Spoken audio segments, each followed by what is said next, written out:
Pada tahun 1998 memang ada gejala dampak dari percobaan pelabur asing dan pengurus dana untuk mengambil kesempatan. Tapi tidak dapat disangkal dalam sebarang kajian bahawa kekuatan ekonomi kita juga rapuh.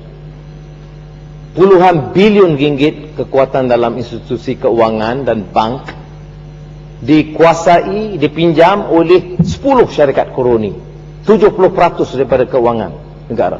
Yang lain itu siapa? Hampas dan sampah. Sudah yang berhormat, yang bertua, ini yang berlaku. Tetapi untuk mengelakkan daripada tuduhan itu, dia boleh jerit di belakang kerana enggak berani bangun. Sebab itu saya beritahu awal, kalau ada yang berhormat dari Barisan Nasional UMNO yang tukang-tukang jerit selama ini, nak bangun. Ini katakan hujah yang baik, yang dengan teliti. Tetapi kerana tidak berani, kerana terlibat daripada perompakan kekayaan semasa bapak-bapak berkuasa, mana berani bangun sekarang. Di tatkala saya Menteri Keuangan, saya memang mempengerusikan Development Committee of the World Bank and the IMF. Apa keputusan kita ambil? Pertama, membatalkan hutang negara-negara paling miskin di Afrika yang disebut HIPC Initiative, Highest Indebted Poor Countries. Menggesa negara-negara dan bersama dengan Manmohan Singh dari India pada masa itu, Gordon Brown dari United Kingdom, mendesak supaya negara-negara Eropah dan Amerika membatalkan hutang. Kerana tanpa ada sikap yang sedemikian, mereka tidak mungkin bernafas semula. Pada tahun 1993, saya menulis kepada Bank Dunia selaku Menteri Keuangan, menghentikan pinjaman dari Bank Dunia kerana keadaan belanjawan kita sudah seimbang pada ketika itu. Kalau tidak yakin, boleh semak dengan dokumen di Perbendaraan dan Bank Negara Malaysia.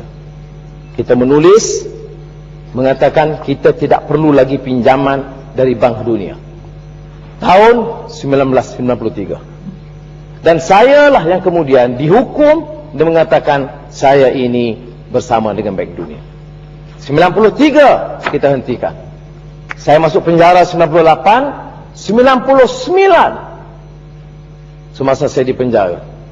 Menteri Keuangan pada ketika itu dan Kabinet menulis semula kepada Bank Dunia minta pinjam, dan Malaysia mula meminjam dari Bank Dunia pada tahun 1999, dan ini fakta yang tak boleh disangkal sesiapa. Yang berani jerit dari luar dan lapor dalam utusan Malaysia dan TV3 kerana tidak akan melapor kejahatan kita. Ini bezanya di antara fakta dan fitnah. Kemudian soal IMF,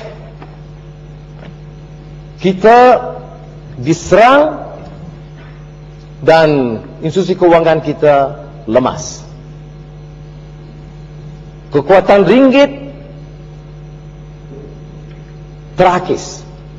Tidak separah rupiah di Indonesia atau baht di Thailand, tetapi cukup parah. Rundingan dengan IMF itu, siapa sekalipun Menteri Keuangan, termasuk Menteri Keuangan sekarang, apa yang disebut Artikel 4, menghendaki rundingan diadakan. Soal setuju atau tidak soal lain. Tetapi sekarang ini, dalam sistem kita sejak Tun Tan Siew Sin menjadi Menteri Keuangan sampai sekarang, Artikel 4 itu diguna pakai, rundingan mesti diteruskan. Itu yang saya lakukan.